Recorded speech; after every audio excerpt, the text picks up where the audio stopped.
Let me ask you a question. What is your most likely way to become a millionaire?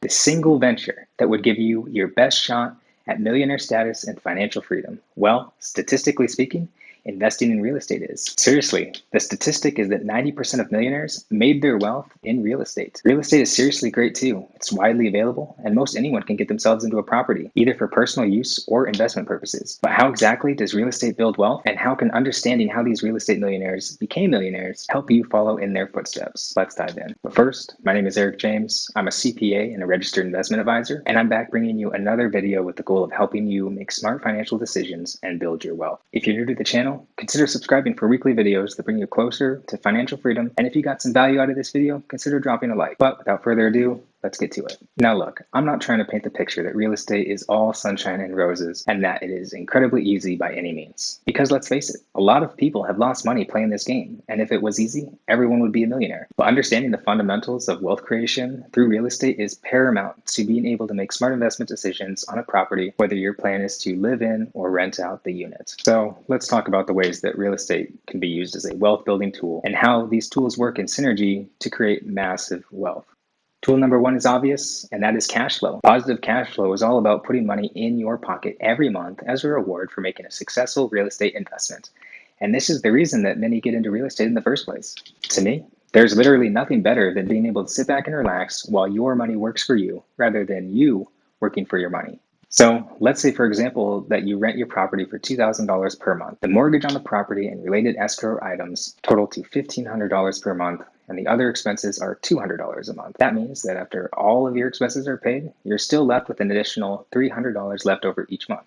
Not bad. And this is actually a nice segue into our next tool, which is that someone else is paying down your mortgage. Now, mortgage. I can hear Dave Ramsey screeching from the highest rooftop about the word mortgage. But here's the deal.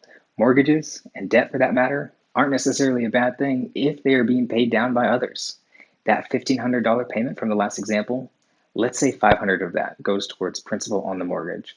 That paying down of your mortgage is called building equity, and the best part is it's being built for you by your tenants. I hope you brought your calculator, because let's look at a running total of wealth creation thus far. In this month, we have $300 in positive free cash flow, plus $500 in new home equity, brings us to an increase of our net worth of $800. But we're not done there. Tool number three is property appreciation. That property that you're holding that has already been putting cash in your pocket and has a tenant in place to build equity is also an appreciating asset. It gains value over time as it's maintained and in a market that's seen growing home prices. I'm sure that you could come up with at least a few examples of properties that you've seen that were purchased a few years ago for tens of thousands of dollars less than they're being sold for today. The investor gets to capture that asset appreciation by holding the property. And the best part, the mortgage on the property stays the same. That means that while your property is growing in value, the mortgage stays the same and actually decreases as your tenants pay it down. Again, we're getting back to building equity in the property without you having to lift a finger. To continue our example, let's say that the local market that our hypothetical property is located in appreciates about 6% per year. On a $200,000 property, that is a $12,000 increase to property value and equity, or $1,000 per month. How are your math skills? Because now we're at a net worth increase of $1,800 per month, and we are still not done. And last but not least, we have tax savings through depreciation. I saved this one for last because, geez, who even thinks taxes are cool? Seriously though, this is pretty cool. So let's think about how much the property costs us. $200,000 in our example. This and any other improvements that we may have put into the property become our basis. Not cool yet, but stick with me. To buy this property and obtain this $200,000 of basis, we may have only needed to put down 20% on the property, or $40,000 in our example. Now, here's the kicker. The deduction that we get to take for depreciation on our property is based on our $200,000 basis rather than our $40,000 investment. Think about it. We only needed to spend $40,000 of our own money, but we get to take annual deductions on the full $200,000. We've essentially created tax deductions for ourselves here. Wrapping up our example, let's say that you're in the 24% bracket and the depreciation deduction that we get to take on the property is about $5,300 per year over the next 27 and a half years. That $5,300 per year can be deducted on your tax return or used to offset income generated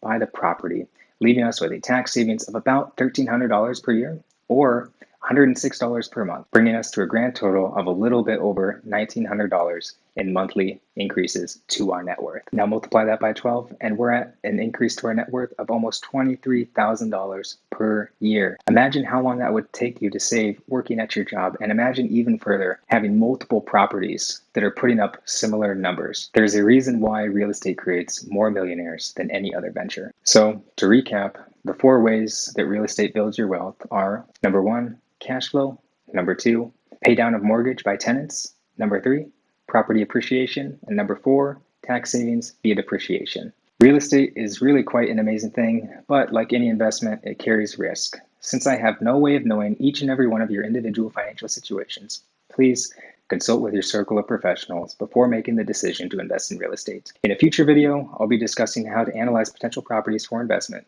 and give you tips on how to make smart decisions in real estate. You know what else is a smart decision? Subscribing to my channel, where I bring you weekly content that helps you make good financial decisions and build your wealth. Know someone that may be interested in the world of real estate? Do them a favor and share this video. They'll thank you later. And as always, if you enjoyed the video, please consider giving me a like. And with that, thank you for watching. Good luck and farewell.